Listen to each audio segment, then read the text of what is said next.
Another life, another vlog. So, a day in a life as a Filipina nga wala na halin ng Pinoy, so nisibog sa AFAM. So, mauna ni ang day 2 sa atong vlog together with family, together with my siblings and my mom.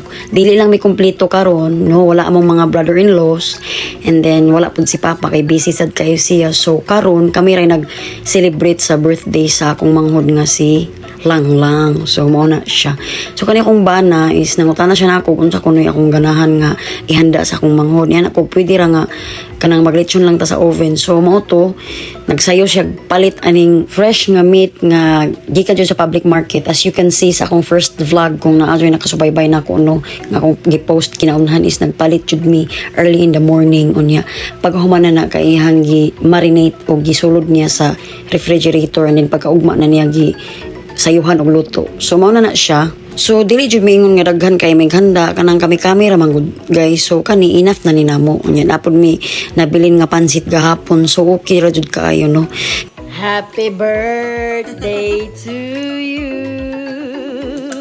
Wow. Padungog. Wow. Crispy. Crispy pata. Siyempre dapat si Jojo mag-celebrate. What can you say about the cook of my husband? Delicioso. Delicious. I like it very much. It's so crispy. It's so crispy. Na nagka-birthday ay. Pagkuan sa og ka na. Mawag ati. Sana mo lupat ati.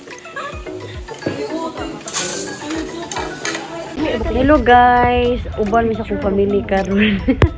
Di mga gwapa ka. Ungo ko no.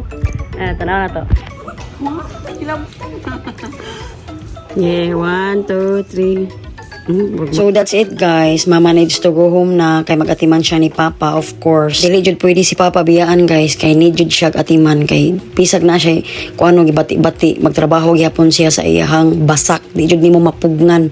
Badlungon nimo nga dili mo trabaho kay tungod kay naa siya gidadang kanang sakit ba karamdaman. Magtuman jud siya kay mauman gud ihang naandan since bata pa jud na si Papa. Hardworking na jud na siya kay farmer man gud pod among lolo ug lola. So mao na siya na mao na andan niya ba murag magluya iyang lawas og dihin on siya mo trabaho. So bisan karon og na siya bation lagi hapon arasag bugat adto basak magturtol unsa pa na diha. So mo na nga every time nga mo ani sila dinhi muuli jud sila the next day or murag mustay lang sila direct 2 days ingon ana mo ra jud kinadugayan kay usually ini kaog mamuuli na sila.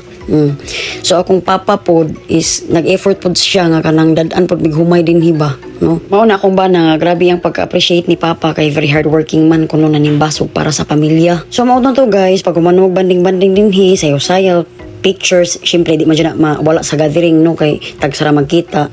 Amo na dayong gihatod silang mama dito sa terminal kay ron dili sila kanang magasto o pliti pa no. Much better na lang ihatod nga gawas nga murag convenient lang nga dali ra sila moabot is kanang kuan makasave pala sila spliti ba.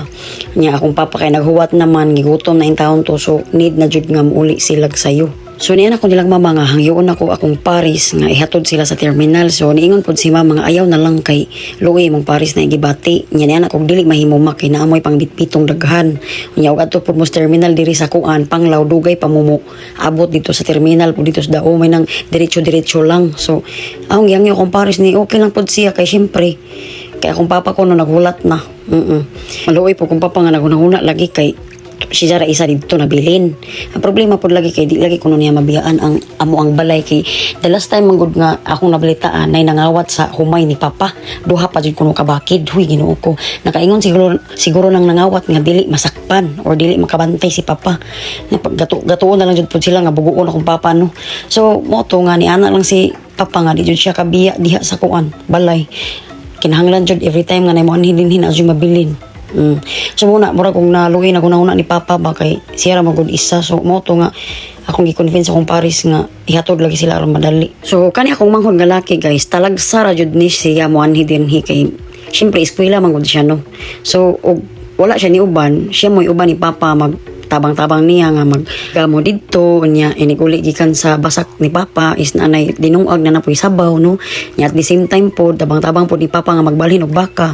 So talagsar jud ni siya mo anhin dinhi. So mao na nga giuban jud siya ni mama kay alang eskwela na pud siya, so pipila na pud kabuan nga di jud siya kaanhi dinhi. So mo na irason guys kung ano nag-iisa ang tatay ko doon sa kaniyang farm. So mo na to guys, I would like to say thank you sa akong sister.